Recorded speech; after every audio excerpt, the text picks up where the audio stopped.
देखा है कभी उसकी डिस्कशंस क्या बोलता है।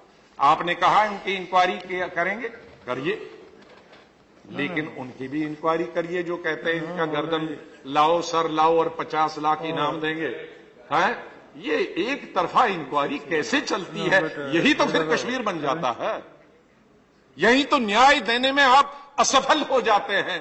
जाकिर नाइक की इंक्वायरी करिए, वो अगर आतंक फैलाता है तो उसको सजा दीजिए, लेकिन अगर आपकी पार्टी का या आपकी विचारधारा से मिलता हुआ कोई ये कहता है कि जाकिर नाइक की गर्दन लाओ और 50 लाख ले जाओ, वो तो जेल में नहीं जाना चाहिए। और इस तरह के स्टेटमेंट वाले जेल में नहीं जाने चाहिए। जब जेल में नहीं जानते हैं तो फिर कश्मीर जैसे हालात हो जाते हैं। माननीय गृह मंत्री जी, आप पर बहुत बड़े 125 करोड़ जनता, हिंदू और मुसलमान, सिख, ईसाइयों की जिम्मेदारी आपके सर पे है। कुछ लोग बाहर से आए जिनको अपने देश ने निकाल दिया। तस्लीमा नसरीन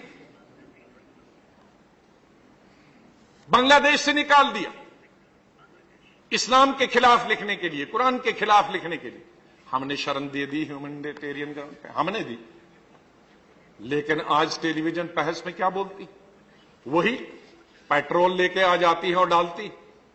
तो उनको क्या लगता है कि टेलीविजन पे आप करा रहे हैं? मैं ये नहीं कहता, आपका कोई आपने देखा भी नहीं होगा प्रोग्राम, लेकिन जब नेशनल चैनल पे आ जाता है कि एक और को हमने शरण दी है जो इस्लाम के खिलाफ लिखती है, बोलती है, और हम उसको यहां अपने नेशनल चैनल पे इस्लाम को गालियां दिलाने के लिए इस्तेमाल लगते हैं, तो दोषी किसको ठहराएंगे? दोषी तो केंद्रीय सरकार को ठहराएंगे।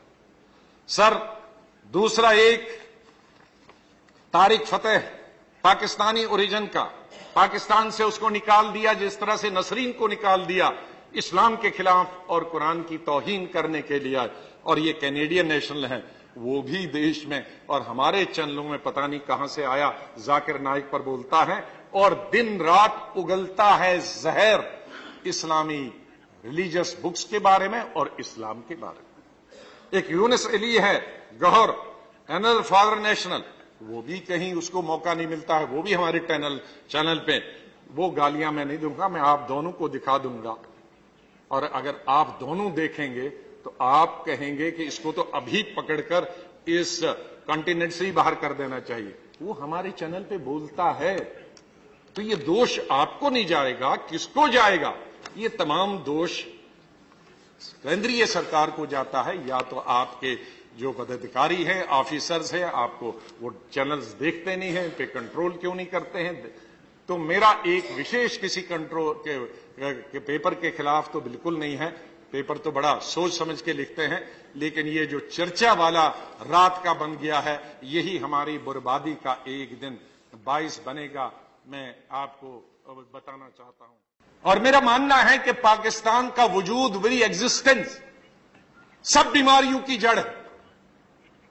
सब बीमारियों की अगर जड़ है तो पाकिस्तान का वजूद, पाकिस्तान की एग्जिस्टेंस, पाकिस्तान का अलग देश बनना 1947 में ही हर बीमारी का जड़। आज जो मिसट्रस्ट है इस देश के अंदर हिंदू और मुसलमानों के बीच में, और हमारी मेजॉरिटी कम्युनिटी कहीं कहीं माइनॉरिटी पर शक करती है, शक के घेरे में लाती है, उसकी वजह पाकिस्तान है।